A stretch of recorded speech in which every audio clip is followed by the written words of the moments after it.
तो आपने पिछले ब्लॉग में देखा हुआ कि हम खेत हाँकने के लिए गए थे, तो अपन वहाँ से निपट आते हैं, फिर चलते हैं दूसरे खेत पर। तो अपन वहाँ पर जोतने लगते हैं, फिर मूंगफली मिला के फिर आ जाते हैं अपन घर पर, क्योंकि हमें फ़ोन चार्ज करना है। तो फ़ोन चार्ज करके फिर पहुँच जाते हैं अपन खेत पर ही। तो वहाँ पर पहुँच जाते हैं तो पिताजी ने जो खेत हाँक लिया था, फिर अपन डीजल डालने लगते हैं, क्योंकि डीजल चेक करना था। डीजल चेक करके उसमें डालकर डीजल फिर पिताजी बहने लगते हैं। तो पिताजी को अपन नाच बोना कर मूँगफली फिर अपन बोड़ू के निपट जाते हैं। फिर पिताजी पहुंच जाते हैं खेत पर, तो अपन दूसरे खेत पर चलते हैं।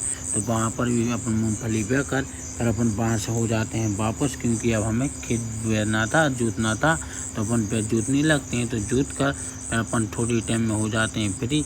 अपन कुपिया मुपिया देकर सब हो जाता है, फिर आ जाते हैं घर पर। घर पे से बीज उठा के फिर निकल चलते हैं दूसरे खेत पर। तो दूसरे खेत पर पहुंच जाते हैं अपन थोड़ी ही समय में।